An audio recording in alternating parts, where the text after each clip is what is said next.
In this lesson, we're going to look at graphs of the derived function.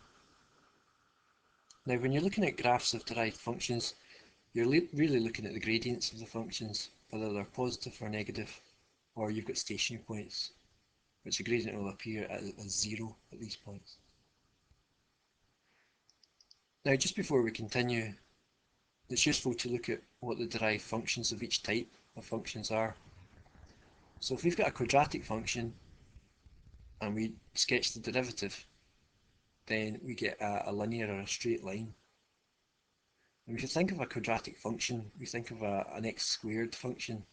If you differentiate x squared, then you get 2x, so you get a straight line.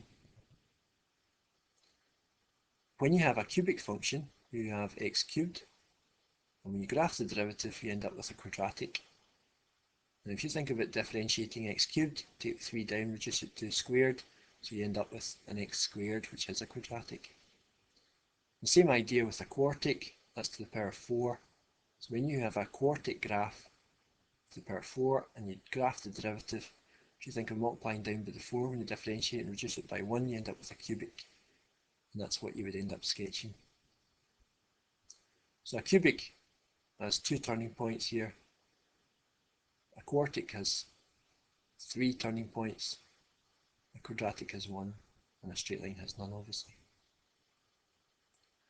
So what are we doing when we're sketching the derived function? Well, there's some rules to follow. At stationary points, the derivative is 0, so points appear as roots on the new graph. Okay, they lie on the x-axis.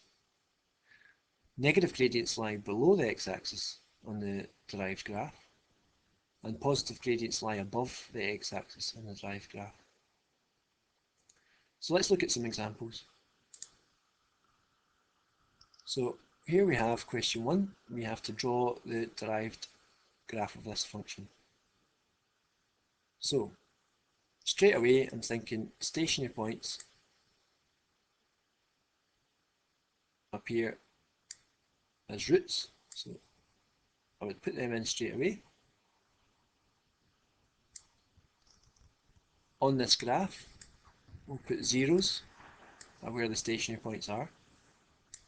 I'll then look at this part of the graph. Now I'm looking at gradients here. Now this gradient is going up the way, so it's positive. The gradient between the 2 stationary points is going down, so that's negative.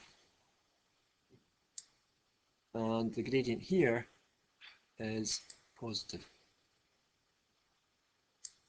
So in terms of the graph, positive gradients lie above the x-axis and negative gradients lie below the x-axis. So above, which is here, and then we're down to negatives at this point, so we're lying below the x-axis. We have to curve back up to meet the other point, and then we're now here, and we're now positive, so we go above the x-axis, and that's what your graph would be.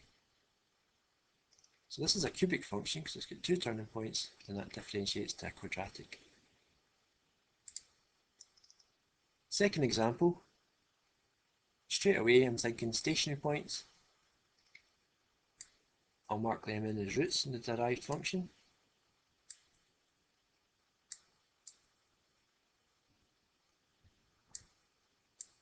I'll mark in my zeros. Now I'm looking at this part here, that is a negative gradient, a negative. From here to here is a positive gradient, and this is negative. So again, I've got a cubic function, I'm looking to sketch a quadratic. So negative, start below the line, positive above, you can think it's going to go round like that, and negative below. So we're starting below the line, up like this, round and down. I do apologise, but I'm using my mouse here to draw, but you get the idea.